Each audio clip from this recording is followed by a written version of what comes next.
New Beniel Christ Church presents Strength to Strength Time, God's Word by Bishop Yobu. Listen to the Word of God and be blessed. ஆண்டவரும் உலக இரட்சகருமாகிய இயேசு கிறிஸ்துவின் இனிய நாமத்தில் வாழ்த்துக்கள். Greetings to you in the name of our Lord and Savior Jesus Christ. பலத்தின் மேல் பலம் என்கிற நிகழ்ச்சி மூலியமா உங்களை சந்திப்பதிலே நாங்கள் மிக்க மகிழ்ச்சி அடைகிறோம். We are very glad that we are able to see you through this special episode of Strength to Strength. அருமையான தேவ பிள்ளைகளே, Dear children of God, இந்த நாளுக்குரிய செய்தியின் தலைப்பு என்ன தெரியுங்களா? the title of the message today, வேதத்தை நேசியுங்கள். Love the Bible. நம்முடைய கரத்தில் இருக்கிற The Bible that we are having in our இந்த hands, பரிசுத்த வேதாகமத்தை the Holy Bible, அதிகமா நேசிங்க. we have to love that. இந்த உலகத்துல எதை நேசித்தாலும் Whatever we love in this world, அது ஒரு நாள் நேரம் வரும்போது உங்களை ஏமாற்றி விடும். sometimes or other it will cheat us. அது உங்களை மிக பெரிய ஒரு வேதனைக்குள்ளாக்கிவிடும். It may lead us into great sorrows. ஆனா வேதத்தை நேசிக்கும் போது But when we love the Bible, ஒரு மிகுந்த சமாதானம் உண்டாகும். there is a great peace in our heart. இந்த வேதம் நம்ம போக வேண்டிய வழியை நமக்கு காண்பிக்கும். This Bible will show us the way that we have to walk. நாம் யார் என்பதை நமக்கு வெளிப்படுத்தி And it will காட்டும். reveal to us who we are. இந்த வேத எழுத்துக்கள் எல்லாம் பரிசுத்த ஆவினால அருளப்பட்டு இருக்கிறது. Every word of this Bible is written by the inspiration of the Holy Spirit. இந்த பரிசுத்த வேதாகமத்துக்கு தெய்வீக ஆசிரியர் பரிசுத்த ஆவியானவர். The Holy Spirit is divinely authored by Holy Spirit. உலகத்திலே எத்தனையோ அறிவு சார்ந்த புத்தகங்கள் உண்டு. There are so many books that are based on scientific research. அவைகள் அறிவு சார்ந்த புத்தகங்கள் தான். They are based upon knowledge and science. But ஆனா வல்லமையான புத்தகம் கிடையாது. But they are not powerful. But ஆனா இந்த புத்தகம் But this book, அறிவு சார்ந்த புத்தகம் மாத்திரமல்ல, வல்லமையுள்ள புத்தகம். it is not only knowledge based, but it is having power. பிசாசுக்கு முன்பாக வேதத்தை வாசித்து பாருங்க. In front of the Bible, if you read the word of God, கத்த ஆரம்பிப்பான். the devil will begin to scream. வாசிக்காதே என்று சொல்லுவான். It will tell, don't read. நிறுத்து என்று சொல்லுவான். It will say, stop. காரணம் என்ன தெரியுங்களா? Why? Because இது வல்லமையான பரிசுத்த வேதாகமம். the Holy Bible is powerful. இதை நீங்க பிடித்துக் கொள்ளுங்க. You have to hold it. இதை நேசிங்க. You love it. மற்ற மதத்தினர், other religious people, அவங்கவங்க கடல் புத்தகத்தை the books that they are having and divinely, மிக அழகா நேசிக்கிறாங்க. they love their books. அதை பத்திரமா எடுத்து வைக்கிறாங்க. And they keep it very safe. ஏதோ ஒரு இடத்துல வைப்பதில்லை. They just don't keep it like that. அதுக்கிட்ட ஒரு இடத்தை செலக்ட் பண்றாங்க. And they keep it somewhere in a selected place. அந்த இடத்தை சுத்தபத்தமா வைத்துக் கொள்றாங்க. And they dedicate it for that book. அந்த இடத்துல அவங்க அந்த புத்தகத்தை வைக்கிறாங்க. And they keep it every time there. ஆனா நம்முடைய வீட்டுல, But in our homes, பைபிளை தவிர all the things are except Bible, மற்ற எல்லாமே பாதுகாப்பா இருக்கும். all those things are kept very dedicated. ஆனா பைபிள் மாத்திரம் But Bible, ஏதோ ஒரு மூலையில இருக்கும். it is just placed in some corner. ஞாயிற்றுக்கிழமை ஆராதனைக்கு வரும்போது When we are going for the church அது on தொடச்சு Sunday, மரத்து they used to clean it and take it. இந்த வேதத்தை வாசிக்கிற நேசிக்கிற நபரா இருந்தா, If you are one who is reading and loving this Bible, இன்னைக்கு உங்க வீட்டுல இதுக்கு ஒரு மேன்மையான இடத்தை ரெடி பண்ணுங்க. you dedicate a place to have your Bible. அந்த இடத்துல இந்த வேதத்தை வைங்க. And you keep it there. பயபக்தோடு வாசிங்க. And you read with great reverence. ஆவலா நேசிங்க. You will have a great desire when you are reading. இதை நீங்க ஆவலா வாசிக்க The more and more you read, அது உங்களை நேசிக்க ஆரம்பிக்கும். and that Bible will begin to love you. ஆரம்பத்துல நீங்க நேசிக்கணும். In the beginning, when you are loving the Bible, பின்பு வேதம் உங்களை நேசிக்க and ஆரம்பிச்சிடும். some days later you will realize the love of the Bible upon you. இந்த வேதத்தை நேசித்து வாசிக்கும் போது When we love this word and we are reading that, நம்ம வாழ்க்கையில our life, நல்ல வளர்ச்சி முன்னேற்றத்தை நம்ம காணலாம். there will be a great transformation in a positive way. 119ஆம் சங்கீதம், In the book of Psalms, chapter 119, 165வது வசனத்தை வாசிக்க போகிறோம். and verse 165, if we read 119, 165. Psalms 119, 165. உம்முடைய வேதத்தை நேசிக்கிறவர்களுக்கு மிகுந்த சமாதானம் உண்டு, அவர்களுக்கு இடரல் இல்லை. Great peace have they who love your law, and nothing can make them stumble. நம்முடைய வாழ்க்கையில பிசாசு எப்போதுமே இடரல்களை வைத்திருக்கிறான். The devil has put many stumbling blocks in our way. இன்னைக்கு ஊழியம் சொல்ற சிலர் கூட இடறி போறாங்க. Many people who are doing ministry, they themselves got stumbled. காலங்காலமா விசுவாசம் இருக்கும் கூட இடறி போயிடுறாங்க. People who are believers for so long time, they got stumbled. உங்களையும் பிசாசு இடறி போக பண்ணுவான். The devil is also trying to make you to stumble. ஆனா வேதத்தை நேசித்து நீங்க வாசிப்பீங்கன்னு சொன்னா But if you love the word and you read the word, உங்களுக்கு மிகுந்த சமாதானம் உண்டு, நீங்க இடரவும் மாட்டீங்கன்னு வேதம் சொல்லுது. the Bible says great peace will be upon you and you will not stumble. ஏன் உங்களுக்கு மிகுந்த சமாதானம்? Why there is a great peace for you? ஏன் நீங்க இடறுவதில்லை? Why you will not stumble? நீங்க அதை நேசிக்கிறபடினால. Because you love the word. நீங்க நேசிக்கிறபடினால. Because you love the Bible. உங்களுக்கு மிகுந்த சமாதானம். A great peace will be with you. நீங்க இடறவே மாட்டீங்கன்னு வேதம் சொல்லுது. You will சொல்லுது. not stumble, the Bible says. அருமையான தேவப்பிள்ளைகளே, Dear children of God, நம்முடைய வாழ்க்கையில ஒரு மிகுந்த சமாதானம் வேண்டும் என்றால், if we need a great peace in our heart, நம்ம இடராம இருக்க வேண்டும் என்று if we சொன்னால், want, we should not stumble in our ways. வேதத்தை வாசிங்க. We have to read the Bible. கடமைக்கென்று வாசிக்காதீங்க. It is not to complete a duty. நேசித்து வாசிங்க. But love the word and read it. அதிகமா நேசிங்க. More you love. இந்த உலகத்துல நீங்க எது நேசித்தாலும் உங்களை ஏமாற்றி விடும். Anything you read, anything you love, it may deceive you. ஆனா வேதத்தை நேசித்து வாசித்தா, but if you love the word and you read it, உங்க வாழ்க்கை செழிப்பா மிகுந்த சமாதானமா இருக்கும், இடரல் இருக்காது. Great peace will be there. There will be no stumbling and will be prosperous. அது மாத்திரமல்ல, not only that, 19ஆம் சங்கீதம் in chapter 19 7வது வசனத்தில் சொல்லப்பட்டிருக்குது. and verse 7 you can see, கர்த்தருடைய வேதம் குறைவற்றதும் ஆத்துமாவை உயிர்ப்பிக்கிறதுமா இருக்கிறது, கர்த்தருடைய சாட்சி சத்தியமும் பேதை ஞானியமாக்குறதுமா இருக்கிறது. The law of the Lord is perfect, reviving the soul. The statutes of the Lord are trustworthy, making wise the simple. அருமையான தேவப்பிள்ளைகளே, yes dear children of God, ஆத்துமாவை உயிர்ப்பிக்கிற ஒன்றுதான் கர்த்தருடைய வேதம். The word of God is something that can revive our soul. உங்களுடைய ஆத்துமாக்கள் சாவதில்லை. Our soul will not die. கர்த்தருடைய வருகையில் உங்கள் ஆத்துமாக்கள் உயிர்ப்பிக்கப்படும். In the coming of the Lord, your soul will be resurrected. வேத வசனம் ஒரு விதை. The word of God is a seed. எப்படி விதை பூமியில விழுந்து உள்ள போய் முளைத்து அது மரம் செடி கொடியாக முளைத்து வருகிறதோ, as a seed is dropped onto the soil and it goes inside it and germinates and comes as a tree, நீங்க வசனத்தை நேசித்து வாசித்தபடி அந்த வசனம் எல்லாம் உங்க இருதயத்தில் இருக்கிறபடினாலே, the more and more you read and love the word of God, because the word of God is in you as a seed, அது உங்க ஆத்துமாவை கர்த்தருடைய நாளில் உயிர்ப்பிக்கும். the seed will make the heart, the soul to resurrect in the coming of the Lord. அதான் சொல்றது, வேதம் குறைவற்றது என்று சொல்லப்பட்டிருக்கிறது. The Bible says the law of the Lord is perfect. அது உங்க ஆத்துமாக்களை உயிர்ப்பிக்கும். It revives your soul. மற்ற எந்த புத்தகமும் ஆத்துமா உயிர்ப்பிக்கப்படாது. No other book revives the soul. வேத மாத்திரம், இந்த பரிசுத்த பைபிள் மாத்திரம் தான் உங்களை உயிர்ப்பிக்கும். The Holy Bible alone can revive our soul. அது மாத்திரமல்ல, not only that, 37ஆம் சங்கீதம் Psalm chapter 37 அதுல 31வது வசனத்தை வாசிக்கும் போது, and verse 31 if you read, அவனுடைய தேவன் அருளிய வேதம் அவன் இருதயத்தில் இருக்கிறது, அவன் நடைகளில் ஒன்றும் பிசகுவதில்லை. The law of his God is in his heart, his feet do not slip. பாருங்க, வசனத்தை யாரெல்லாம் நேசித்து வாசிக்கிறாங்களோ, all those who love the word and read the word, அந்த வசனத்தை ஆண்டவர் இருதயத்துல கொண்டு போய் வைக்கிறாரா, and God place the word in the heart.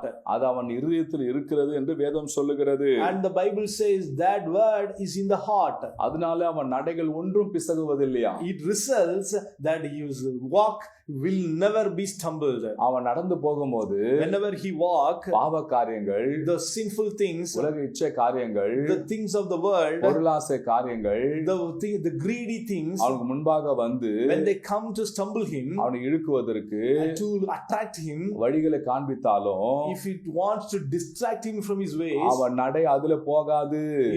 his path will not go there, here and there. அவன் நடை அதுல பிசுகாது. His walk will not stumble. எட்டி கூட பார்க்காது. He won't even look into it. காரணம், because ஆண்டவருடைய வசனம், the word of God, அவன் இருதயத்தில் இருக்கிறது, is kept stored in his heart. அந்த வசனம் பேசும். That word will speak. ஓ மகனே, அங்க போவாத. Son, you don't go there. அதை பார்க்காத. You don't see there. அது வாழ்க்கை அழிச்சு விடும். It will destroy your life. உன் எதிர்காலம் கெட்டு போயிடும். It will destroy your future. அப்படின்னு வசனம் பேசும். That word will speak. அதை கேட்டு அவன் நடை பிசகாதான். And after listening to that, the path will not be crooked. வசனத்தை நேசித்து வாசிக்க அந்த வசனம் பேச ஆரம்பிக்குங்க. The more and more you love and read the word of God, the word itself will speak to you. மற்ற எந்த புத்தகம் பேசாது. No other book can speak like that. ஆனா வேத வசனம் பேசும். But the word of God speaks to us. ஏன்னா வேத வசனம் தான் Because the word of God ஆண்டவர் is God. அவர் வார்த்தையா இருக்கிறார். And God is word. அது மாத்திரமல்ல, Not only that, 119ஆம் சங்கீதத்துல in Psalm 119 77வது வசனத்துல and verse 77, அங்க சொல்லப்பட்டிருக்கிறது. there you can read. அந்த வசனத்தை வாசிக்கிறேன், கொஞ்சம் கவனிங்க. Kindly listen to me. நான் பிழைத்திருக்கும்படிக்கு உமது இரக்கங்கள் எனக்கு கிடைப்பதாக, உம்முடைய வேதம் என் மனமகிழ்ச்சி. Let your compassion come to me that I may live, for your law is my delights. நம்ம வாழ வைக்கக்கூடிய, அதை பிழைப்பதற்கு என்ற வார்த்தைக்கு அர்த்தம் வாழ வைப்பதற்கு என்று சொல்லி அர்த்தம். I may live here, the source of livelihood itself is the word of God. வேதத்தை நேசித்து யாரெல்லாம் வாசிக்கிறாங்களோ, The more and more the one loves and reads the word of God, இந்த வேத வசனம் அவங்களை வாழ வைக்குமா. this word of God will make them to live. தேவனுடைய இரக்கம் அவங்களுக்கு கிடைக்குமா. The mercy of God they can receive. அது மாத்திரமே அது அவங்களுக்கு இருதயத்துல மனமகிழ்ச்சி உண்டாக்குமா. Not only that, it will bring great joy in their hearts. இன்னைக்கு மகிழ்ச்சியா இருப்பதற்கு மனிதன் என்னென்னமோ காரியங்களை செய்கிறான். Men are doing so many things so that he can get some joy in this world. But மகிழ்ச்சி இல்ல.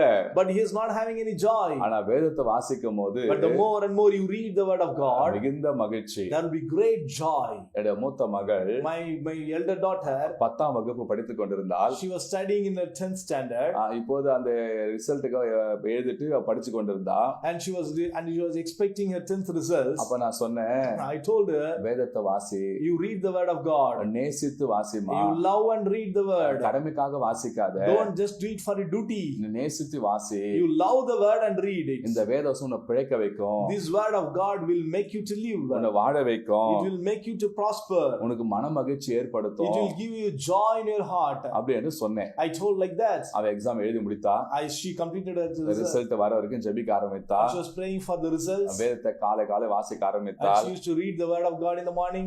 நடந்த சம்பவம் என்ன தெரியுங்களா? What happened? ரிசல்ட் வந்தது. And the result came. 470 mark, 500க்கு 470 மார்க் எடுத்தா. And she got 470 marks out of 500. இது வரைக்கும் எங்க குடும்பத்துல யாரும் இவ்வளவு மார்க் எடுத்தது கிடையாது. No one else in my family has taken this mark. பாருங்க, பிழைத்திருக்கும்படி மன மகிழ்ச்சி உண்டாக்கும்படி இந்த சம்பவங்கள், இந்த காரியங்கள் நடந்தது. God gave this to happen so that we can live and rejoice. இந்த வசனத்தை யாரும் நேசித்து வாசிக்கிறாங்களோ, everyone who love this word and read this word, அவங்க இந்த வசனம் வாழ வைக்கும். and this word will make them to live. அவங்க வாழ்க்கையில பெரிய மகிழ்ச்சி உண்டாகும். And they will have great joy in their hearts. அது மாத்திரமல்ல, not only that, 2 சாமுவேல் புத்தகம் in the book of 2 Samuel 23ஆம் அதிகாரம் and chapter 23 2ஆம் வசனம், verse 2, கர்த்தருடைய ஆவியானவர் என்னை கொண்டு பேசினார், அவருடைய வசனம் என்னுடைய நாவில் இருந்தது. The spirit of the Lord spoke through me, his word was on my tongue. இந்த வார்த்தை கொஞ்சம் கவனிங்க.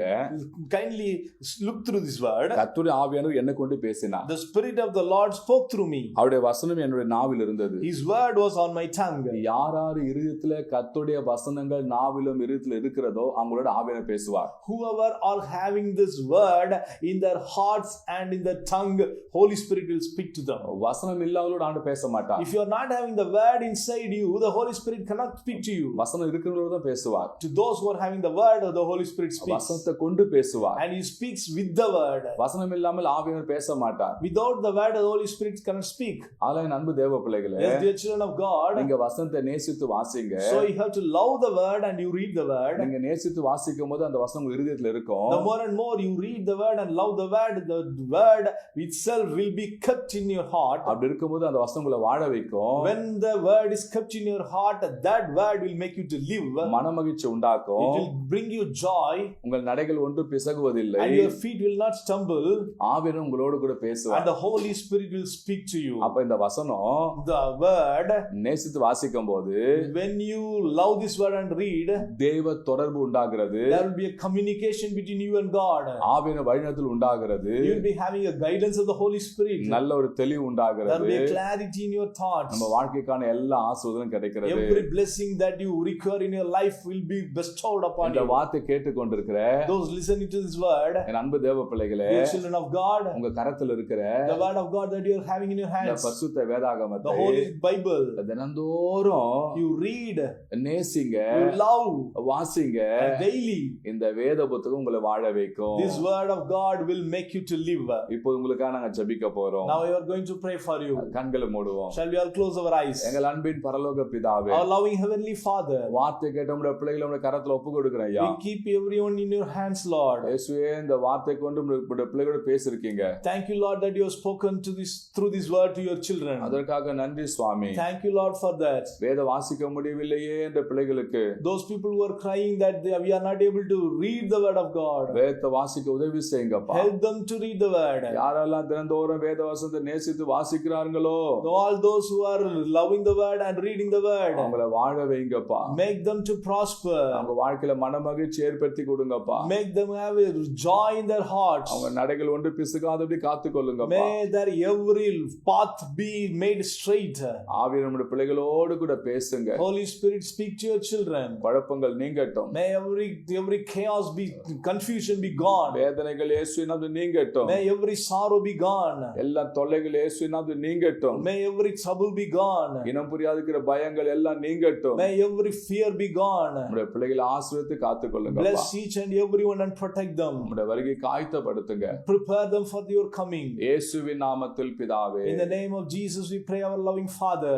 ஆமென். Amen. Amen. அருமையான தேவ பிள்ளைகளே, Dear children of God, வார்த்தை கேட்டீங்க. listen to the word of God. நிச்சயமா கர்த்தர் உங்களோட பேசியிருப்பான்னு நான் நம்புகிறேன். Surely I believe that God has spoken to you. வேதத்தை மறக்காதீங்க, வாசிங்க. Don't forget the Bible, read it daily. நேசித்து வாசிங்க. You love and read. உங்களுக்காக ஜெபிக்க வேண்டும் சொன்னால், If you need us to pray for you, திரையில பார்க்க எனக்கு தொடர்பு கொள்ளுங்க. kindly contact the number in the screen. உங்களுக்காக ஜெபிக்க நாங்கள் ஆயத்தமா And we are இருக்கிறோம். ready to pray for you. இந்த வார்த்தையை மற்றவர்களுக்கு ஷேர் பண்ணுங்க. Kindly share this word to others. இது ஒரு ஊழியமா கருதி செய்யுங்க. Consider this as a ministry and do it. கர்த்தர் உங்களை ஆசீர்வதிப்பார். May God bless you.